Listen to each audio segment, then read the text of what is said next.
यो कैसे आप लोग, उम्मीद है कि बहुत अच्छे होंगे। तो गाइस मैं आपसे कह रहा हूँ मेरे भाई का डांस आ गया है, बैठा नहीं केरा के दम पे सॉन्ग है। गाइस वीडियो अच्छी लगे तो लाइक शेयर कमेंट जरूर कीजिएगा और सब्सक्राइब भी कीजिएगा गाइस। तो आइए हम आपको वीडियो में मिलते हैं, तब तक के लिए बाय बाय गाइस।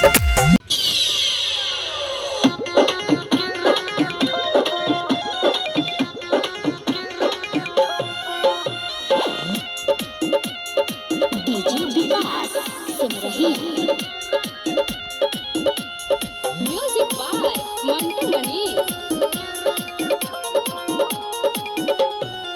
सोया अंगूरी ताते लगले काटे, हम ऊपर से लगनी जे जाते।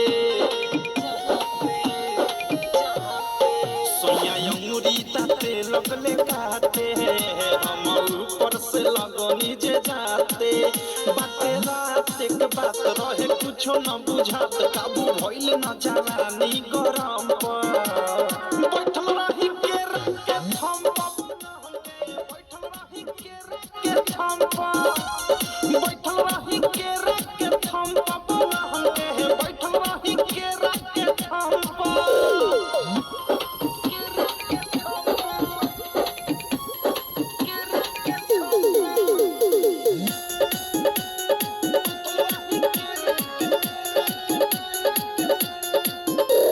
लगले जे हाफे त कह देनी साफे, किया की जवानी के लहक गइले बा।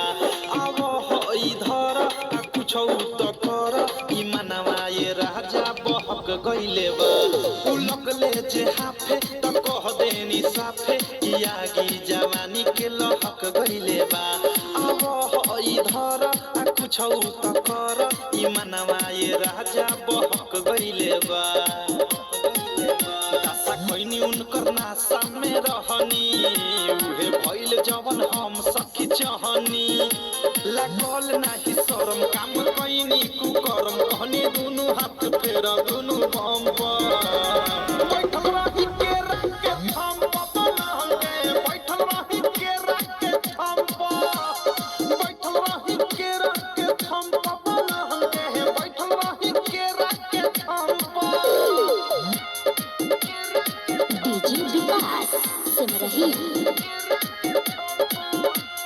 म्यूजिक बाय मंटू मनी। केवारी के पीछे पसर गईनी नीचे, हम रहनी ये सखी राते नाइटी में हो। पानी पानी भेनी छुआ तनी देनी, मजा लेनी गजबे वैरायटी में हो। केवारी के पीछे पसर गईनी नीचे, हम रहनी ये सखी राते नाइटी में हो। पानी पानी भेनी छुआ तनी देनी, मजा लेनी गजबे वैरायटी में हो। लेते रहले उ हल्का में हमें, जाते खलका में रुक गइल दमे। राइट थारू अवधेश लागल